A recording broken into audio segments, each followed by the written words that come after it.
but I don't know how sustainable it is, how long it will stay like that. I don't know all these kind of things.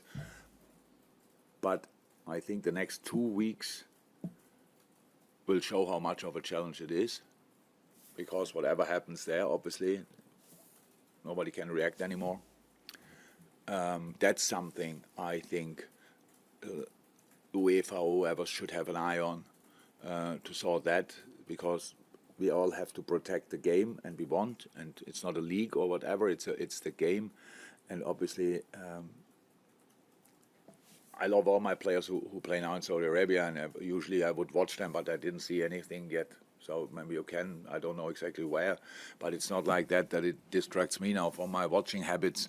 But we have to make sure that these European leagues, and he's whoever boss, that they stay as strong as they are, and for that we always can help from these kind of things, like changing rules slightly, adapting rules, making some laws, whatever the laws or rules will make sense. We are all a bit surprised, still probably in that sense, by the activity from Saudi Arabia, but it happened a lot, and a lot of players went there, and that improves the league there definitely. And the moment it's like, okay, I didn't watch it yet, but that doesn't mean I will never watch it. That just means so far I don't know where to find it, and that's the situation. So I don't know where it will lead to, but it feels rather, and more important things than that, but rather like a threat or a concern than not, to be honest, because I can't see how we really can deny it in these moments, in these specific moments. What can we do?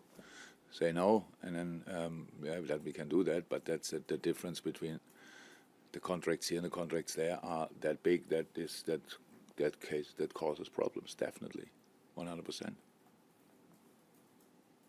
But just to check, has there been any offer at all for Mo Salah as yet? And I take it that your position, the club's position, remains the same as regards if an offer were to come in? So the position remains the same, absolutely, no doubt about that. We cannot. That's how it is. But yeah, nothing else to say. No offer. Not as far as that I know, but that doesn't mean a lot, to be honest. Thank you. Morning, Lou. I'm really sorry to disappoint you directly at the start, but you cannot talk about that because nothing really happened yet. All the decisive stuff has to happen. So it's Friday, right? If something happens, we can talk about it on Sunday. Okay. If it is to happen, would that be the only arrival on deadline day? What would it be? Would it be the only new arrival on deadline day, or are you in the Oh, market for the real? whatever.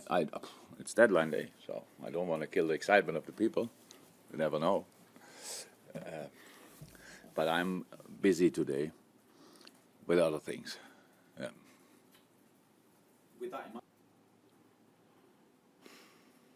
Have you been happy with how it's Yeah. Look, it's like that.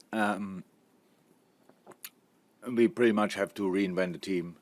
We have to. The midfield is now already and will be completely new. Over the last few years, we had to do the same with our front line. The most stable area is obviously the last line, but now not because with the injuries and the suspensions. But and we had to do that in a season where we didn't qualify for the last year we qualified for the Champions League, but this year we didn't, which has a massive impact. That's how it is, and I know people expect it to be different, but it's how it is, and so I really think we did good business. The players we brought in are really good. Will help the team. Will even get better, and I think especially for Maka and Domi, everybody could see that already. For Endo, it's a massive step, massive change in the way he used to play and the way we play. So that needs obviously a bit of time to get there, but it's no problem. And so I really like the team. Not to say I love the team. When I look at it before we start a game, and you look at the lineup and you look at the Yes, the option on the bench were in the last weeks now a bit young, but even that is great. I think everybody loves it when Doak is coming on and when he's having his minutes in these kind of games. All the boys, Stefan is back in full training.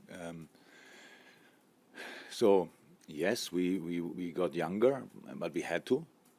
We are less experienced, but that's normal. But we are full of desire, and that's I love this team. Saw the game against Burnley. We saw now, meanwhile, pretty much all the games, but I watched it when it happened. And Burnley was good, to be honest, but Aston Villa is a machine, counter-attack, good organized. Everybody committed 100%. When they defend deep, then they defend deep with all. From there they go. I think everybody agrees when you look at Villa, the players they brought in, it make massively sense. Have speed on the wings. Watkins up front.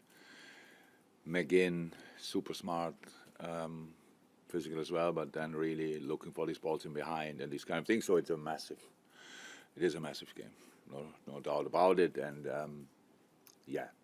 we have to play a top game to get something out of it, and we need Anfield as well. So that's what we have to make sure.